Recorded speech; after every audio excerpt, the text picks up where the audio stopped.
여러분 안녕하세요. 오늘 우리가 파헤쳐볼 주제 진짜 흥미롭습니다. 보통 중국 하면 저렴한 인건비나 인해 전술 같은 단어들 많이 떠올리시잖아요.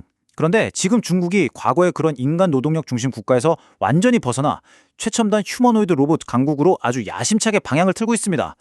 단순하게 공장에 기계 몇 대 더 놓는 수준이 아니에요.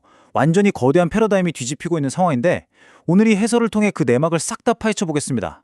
자, 이 부분부터 바로 짚고 넘어가 보죠. 우리가 흔히 중국 수출품 하면 반사적으로 떠올리는 고정관념이 있죠. 싼 옷, 장난감, 조립하기 쉬운 단순 전자제품들, 만들어서 전 세계로 찍어내는 이른바 세계의 공장 이미지요. 하지만 이제 그건 옛날 이야기가 되어가고 있습니다. 그 자리를 지금 고성능 휴머노이드 로봇과 그 안에 들어가는 핵심 부품들이 꿰차면서 중국은 말 그대로 미래기술 허브로 거듭나고 있는 중입니다. 오늘 우리가 짚어볼 핵심 내용들입니다. 이 새로운 수출품의 정체가 뭔지, 경쟁력의 비결은 도대체 뭔지, 그리고 대체 누가 이 로봇들을 똑똑하게 가르치고 있는지까지 전체적인 흐름을 쫙 한번 훑어보겠습니다. 첫 번째로 볼 건 이겁니다. 세계의 공장 타이틀을 떼어내고 새롭게 장착한 중국의 무기죠. 도대체 중국이 왜 이렇게 갑자기 방향을 확 틀었을까요? 아주 간단합니다. 인구는 늙어가고 사람 쓰려면 돈은 점점 비싸지니까요. 이른바 인구절벽 위기가 닥친 거죠. 그래서 국가적인 위기를 오히려 기회로 만들자며 꺼내든 카드가 바로 이 휴머노이드 로봇입니다.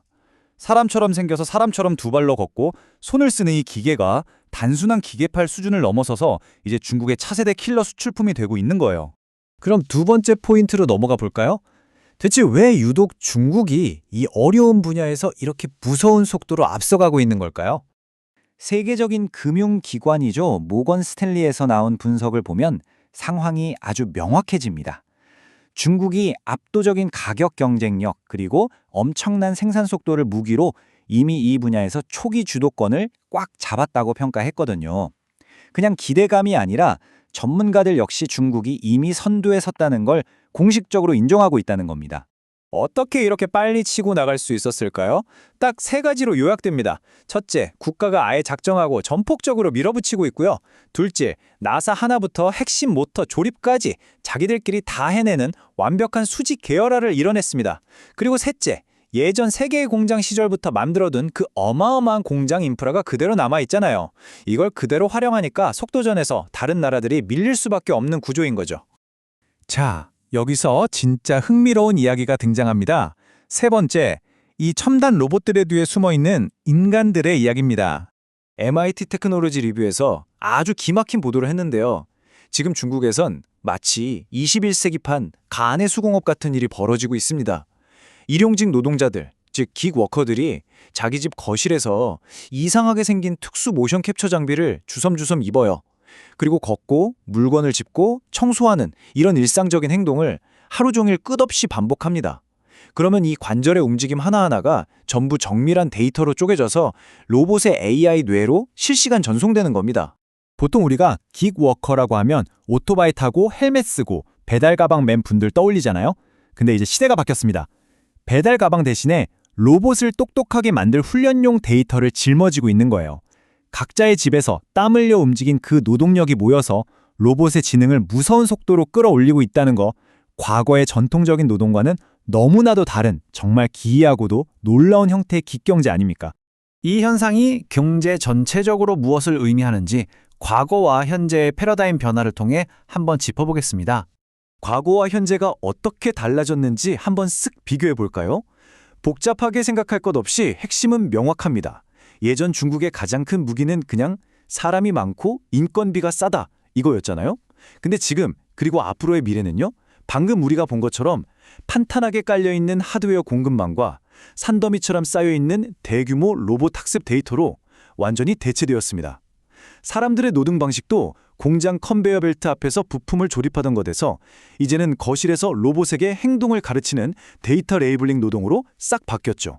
싸구려 취급했던 국가에서 이제는 글로벌 금융사가 인정하는 첨단 기술 리더십으로 판 자체가 뒤집힌 겁니다. 여기서 특히 주목하셔야 할 부분이 바로 국가가 마주한 핵심 과제의 변화입니다. 예전에는 사람들 월급이 자꾸 오르네, 노인 인구가 너무 많아지네, 이런 게 가장 큰 걱정거리였거든요.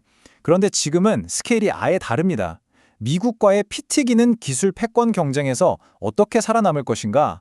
핵심 소프트웨어를 어떻게 우리 기술만으로 100% 자립시킬 것인가? 완전히 이런 고차원적이고 첨단화된 생존 게임으로 무대가 옮겨간 겁니다.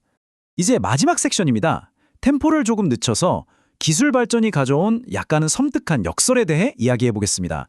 사실 오늘 다룬 내용 중에서 제일 소름 돋으면서도 씁쓸한 포인트가 바로 이겁니다. 지금 좁은 거실에서 특수복을 입고 땀 뻘뻘 흘리며 로봇의 행동 데이터를 만들어내는 수많은 사람들의 노동이 결과적으로는 뭘까요?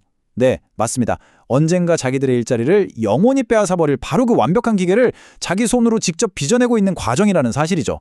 인간이 스스로 자신의 대체제를 열심히 훈련시키고 있는 정말 오싹한 기술 발전의 이면입니다. 게다가 이게 과연 중국 안에서만 조용히 끝날 일일까요? 절대 아니죠. 일단 이렇게 똑똑해진 로봇들이 중국 내 수많은 공장과 현장에 쫙 깔리면서 사람들을 먼저 밀어낼 겁니다. 그리고 거기서 일하면서 또 상상도 못할 만큼 엄청난 실전 데이터를 쌓아가겠죠. 그렇게 에러일 제로에 가깝게 완벽히 훈련된 로봇 군단이 마침내 어디로 향하겠습니까? 네, 전 세계 서비스 현장과 제조 현장으로 본물 터지듯 수출될 겁니다.